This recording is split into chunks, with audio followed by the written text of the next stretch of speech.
start the Quran from this cover. Don't stop until you reach the other cover. And when you finish, start back again. And when you finish, start back again. Keep on reciting the Quran. Keep on reciting the Quran cover to cover. Cover to cover. At the beginning, you might take 3 months to finish it. But then you make 2 months and 1 month. I was a student in Egypt, and Ramadan came. And I'm in buses, and in Egypt you have to be an acrobat. Because you have 1 foot on the running board, and you hold it on for dear life, and the bus is going.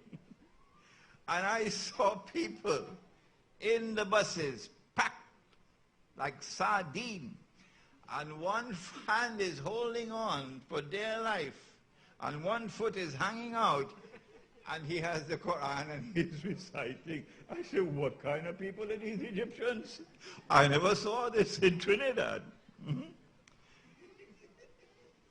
If you are true to the Quran will be true to you. Listen to the verse. You ask the question, I'm giving it to you. It is in Surah Al-Furqan. Take it home with you when you go to sleep tonight. بعد أعوذ بالله من الشيطان الرجيم وقال الرسول, and the messenger said, Ya Rab, oh my Lord. He's complaining. He's complaining about something, and he's complaining to his Lord, and he's complaining about us. Ya Rab, inna qawmi ittakhadhu hadha al-Qur'ana mahjura. My people have forsaken this Quran. So the first step to return to the Quran is to return to the recitation of the Quran. My mother could not read Arabic correctly, broken.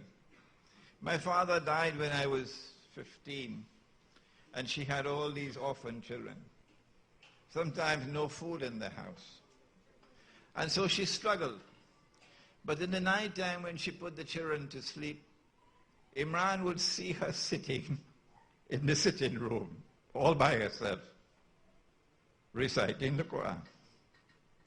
And her tears would be falling on the pages of the book. She could not understand what she was reading. No. But the Quran gave her strength, as the Quran can give you strength. And the Quran can give you light. And the Quran can be your source of wisdom and knowledge. And the Quran can protect you. You can make this dua that I make. Oh Allah, kindly bless me with the knowledge of the Quran, and the wisdom of the Quran, and the guidance of the Quran, and the nur, the light of the Quran, and the shifa, the healing of the Quran. And kindly grant that this Quran might be a friend, companion, protector for me in the life of this world, and at the moment of my death, and when I'm on my grave, and on Judgment Day. This is the beginning. This is the beginning. It is the Quran that will take us out of the mess in which we are today. But for that we need a new methodology, a new tafsir, a new usul al-tafsir to complement the usul al-tafsir that we've already had. We don't need to change that. We need to augment it. Any more questions? Assalamu alaikum. I'm Muhammad Abdul Alim Dawes from Jamaica. Oh, yes, I remember your call. I have a question. The question is, I've heard Jamaica is to the north, close to Cuba? Yeah. I've heard you mention of the association of the Jews and the Christians, and say that these are the people that we should avoid, that Allah mentions in the Quran. Now, there are two places I've seen the Jewish, the star, known as the Star of David, that six-pointed star. It's on the flag of Israel, And most of the emblems here in Trinidad and Tobago, if you look and see like the car of the police when it's passing by, you'll see that six-pointed star.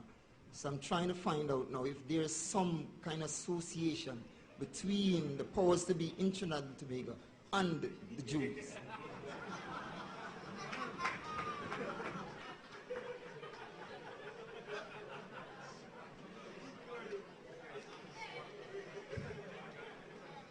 You are allowed to marry a Christian woman, other than in Malaysia. Malaysian law doesn't allow it. But the Quran allows you to marry a Christian woman. And when you marry her, she can be your friend, you know. Yeah. But the verse of the Quran has been translated. Surah Al-Ma'idah. Ya ayyuhalladhina amanu, O you who have faith in Allah. La tattakhidhu al-yahuda wal-nasara awliya.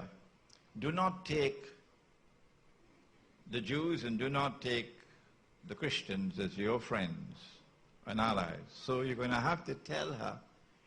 In Trinidad, you call your wife Dudu. So you're going to have to say, Dudu, you can be my wife, but you can't be my friend, you know.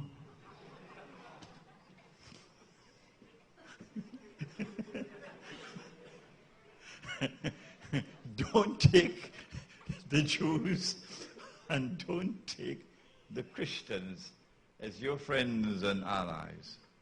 بَعْدُهُمْ أَوْلِيَاءُ بَعْضٍ.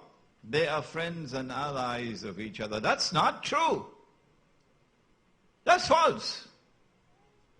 Jews and Christians were never friends and allies of each other. Never Jews and Christians were friends and allies of each other. But that's the translation. Do not take the Jews and do not take the Christians as your friends and allies. They are friends and allies of each other. And whosoever from amongst you turns to them with friendship and alliance, you belong to them. You no longer belong to us. And surely Allah does not provide guidance for a people who commit such an act of dhulm, wickedness. That translation is not correct. No. Allah subhanahu wa ta'ala has said that He ordered the angels to bow down, to prostrate before Adam alayhi salam. فَسَجَدُوا, and they all prostrated, illa Iblis, save Iblis. Yes, several times in the Quran. If you take this verse of the Quran by itself in isolation as a standalone verse, which you should not do, then you'd come to the wrong conclusion. The one that you should throw out of the window. With this wrong methodology, you'll come to the conclusion that Iblis or Satan was an angel. Because the order was given to the angels and they all bowed down except him. That defective methodology of studying a verse in isolation led to that mistake. Which is why Maulana Ansari rahimahullah in Quranic Foundations and Structure of Muslim Society warns about it. Don't do that. Take all the verses of the Quran. Try to find that which binds them together. Put all put the necklace together, all the diamonds, to get the system of meaning. And then you see that when you turn to the whole of the Quran, no. Not only was he not an angel, but he could not have been an angel. And then the Quran declares he was jinn. Similarly with this verse.